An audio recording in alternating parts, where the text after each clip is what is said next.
Bonjour et bienvenue pour ce nouvel épisode de ma collection d'originaux, des émissions où je vous présente les originaux de ma collection personnelle, une collection que j'ai commencée il y a plus de 20 ans maintenant et qui s'alimente et qui s'enrichit chaque année de nouvelles acquisitions au fil de l'eau, au fil des rencontres et surtout au fil des coups de cœur. Nous sommes maintenant sur les grands formats, ces grands formats de planches originales absolument magnifiques que je vous invite évidemment à découvrir et que je vous invite à vraiment apprécier à leur juste valeur, puisque ce sont souvent des très très belles pièces que je partage avec vous et je vous raconte toute une petite histoire à chaque fois pour vous montrer où est-ce que je l'ai acheté et dans quelles conditions. On va redécouvrir évidemment tout cela. On commence par une couverture de Phazom, la série, un des différents volumes de Phazom, et c'est une couverture signé Alex Conat qui est le dessinateur de Phazom depuis quelques années et qui a fait des merveilles. Et j'ai eu un coup de cœur pour cette couverture au crayon de Alex Conat et donc j'en ai fait l'acquisition parce que je la trouve merveilleuse. Ensuite, on va du côté d'Aspen Comics puisque j'ai pu faire l'acquisition de 2 pages de la série Bubble Gun. J'ai eu un véritable coup de cœur pour cette série. C'est une série qui est publiée chez Aspen il y a quelques années. C'est jamais sorti en version française. C'est signé Mike Boden. Mike Boden est le dessinateur qui a travaillé sur le 3e volume de Fairy Quest notamment. Il a travaillé chez Wildstorm, il a fait plein de choses et il a fait des merveilles et il les vendait pas cher. Pour tout vous dire, je les ai payés 100 € pièce parce qu'il y a des planches qu'on peut payer très cher. Il y a des planches qu'on les achète directement chez l'auteur pour des séries un peu moins connues. Eh bien, on peut les payer beaucoup moins cher et celle-là, je les ai payées 100 balles pièce et j'en suis ravi. Regardez ce vaisseau, il est vraiment de toute beauté, c'est vraiment magnifique. Là, on va rentrer dans le dur avec ma collection de planches de Lady Mechanika. Lady Mechanika, avec cette première planche que vous avez sous les yeux.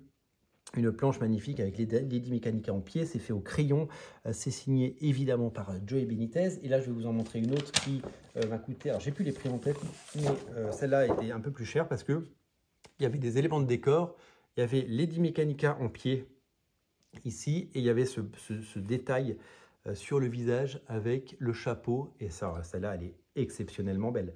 Elle est magnifique. Vraiment, je suis très content de mes planches de Lady Mechanika parce que vous connaissez mon amour pour cette série. Vous savez que j'ai eu la chance d'amener cette série en France chez Glénat et qu'on en a vendu 100 000 exemplaires depuis et que c'est un véritable succès. Regardez, celle-là, je l'adore parce qu'il y a un zeppelin dedans, évidemment. Ça, c'est vraiment... c'est les Tablet of Destinies, c'était le 2e volume. Je crois que c'est Martine Montiel qui assiste sur les décors et les personnages sont dessinés par... regardez ce portrait de Lady Mechanika, c'est magnifique, c'est de toute beauté. Donc là, j'en ai, ça fait 4 déjà, 4 planches de Lady Mechanika, et je crois que j'en ai encore après, on va regarder. J'en ai une 5e qui est là, alors ça c'est du Soulfire, on y arrive tout de suite après. Hop, et donc, regardez celle-là qui est magnifique avec ses décors, j'ai vraiment trouvé ça, j'ai eu un coup de cœur pour ces décors, et c'est ça qui m'a plu dans celle-là. Voilà, donc c'est vraiment... exceptionnellement beau et magnifique, ces planches originales de Lady Mechanika. J'ai la chance d'en posséder 5 et comme je suis fan de Joey Benitez, j'ai continué ma collection avec plusieurs pièces exceptionnelles de différentes époques. D'abord, une planche de Soulfire. Vous savez que suite à la mort prématurée et vraiment violente de cet auteur de génie qui était Mike Turner, c'est Joey Benitez qui a dessiné les 3 derniers numéros, notamment le numéro 10 qui est le dernier numéro, et voici la page 27. Et donc c'est du Joey Benitez sur Soulfire. Et donc je suis ravi de l'avoir parce que c'est un petit morceau d'histoire et c'est grâce à lui qu'on a pu avoir la fin de cette saga. Ici, nous avons une planche de Superman Batman par Joey Benitez. C'était l'épisode 33. Je l'adore parce que il y a Superman et Batman. Et puis Alfred, elle est vraiment exceptionnelle. Vous voyez, donc j'ai beaucoup de planches de Joey Benitez parce que je suis super fan. Et il y a notamment cette planche de Weapon Zero. C'était la mini-série. Donc Weapon Zero, la première série qu'il a fait chez Topco. Qui était ancré par Joe Wims, si je ne me trompe pas, et c'était vraiment très beau. Voilà, donc ça c'est vraiment du très beau travail, et c'est des planches exceptionnelles par un auteur que j'adore, qui s'appelle Joey Benitez. On continue avec un artiste qui s'appelle Mike de Balfo. Je vous ai montré une dédicace déjà de lui, et il a fait du Soulfire aussi. C'est pas ce qu'il a fait de mieux, parce que c'est un très bon illustrateur, mais c'est pas le meilleur dessinateur. Alors celle-là, je les ai pas achetées très cher.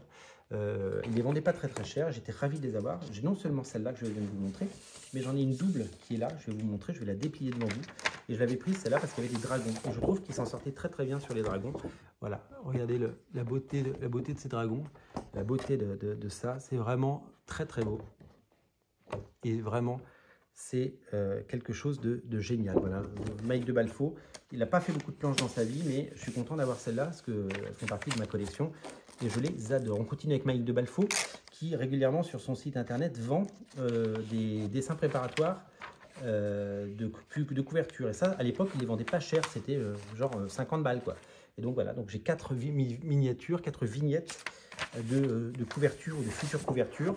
Je vous montre un petit peu, voilà, c'est très joli, c'est très chouette, c'est du rough, mais j'aime vraiment beaucoup et j'apprécie énormément la beauté du trait et la qualité du dessin. C'est quelque chose de soigné et magnifique. Voilà, j'en ai d'autres, regardez comme c'est sexy. C'est un dessinateur qui évidemment s'inscrit dans la veine et dans l'école de J. Scott Campbell, ce qui n'est pas pour me déplaire. Voilà, Mike de Balfo qui est un auteur que j'ai très très longtemps apprécié. On continue avec, il est venu dans la boutique quand j'avais une boutique, Trevor Ersine, magnifique Trevor Ersine avec cette page. On est sur Infinity ou sur Eternity? Je crois que c'est du Eternity si je ne me trompe pas. Voilà, des pages au crayon, regardez comme c'est beau. En fait, j'aime beaucoup les pages au crayon, je les trouve vraiment très très belles. Et je les trouve vraiment sublimissimes. Là, je suis super fan de ces deux planches. Pareil, ils les avaient vendues à des prix assez dérisoires. Je crois que c'était 300 € les deux, vous voyez. C'était un prix tout à fait correct. Alors, depuis, il a fait Deceased, hein, et depuis, il est monté évidemment en gamme et en prix. Mais c'était vraiment exceptionnel. Nous avons ici une planche de Mike Chrome sur la série Ancient Dream, je crois. Magnifique planche, très graphique, très très belle, très sexy. Une planche que j'aime beaucoup. Et là, nous avons encore du Mike de Balfo. C'est une couverture qu'il a fait. Magnifique couverture de Mike de Balfo que j'adore. Voilà. Et je crois que c'est la dernière pièce que j'ai de Mike de Balfo parce que c'est un auteur que j'aime vraiment beaucoup et qui continue sa carrière. Je continue à le suivre sur les réseaux. Enfin, on termine par cette autre planche de Mario Gulli. Il avait fait un Iron Man. À l'époque, j'avais vendu pas mal de planches de lui, des dessins pour lui, et puis il m'avait bien remercié en me faisant un doigt d'honneur, donc c'était toujours appréciable. Mais bon, voilà, le dessin est très beau et il faut dissocier l'homme de l'artiste, c'est ça. C'est malheureusement un escroc, mais lui dessinait très très bien et cette page est très très bien, donc voilà, je la garde dans ma collection. Voilà pour ce nouveau classeur avec ses merveilles et ses magnifiques dessins, notamment ceux de Lady Mechanica et de Joey Benitez. Merci d'être aussi nombreux à regarder ces émissions. J'espère que cette collection vous a plu et je vous dis à très bientôt pour une nouvelle édition de ma collection d'originaux. Merci d'être aussi nombreux. N'oubliez pas de vous abonner et moi je vous dis à très bientôt. Salut!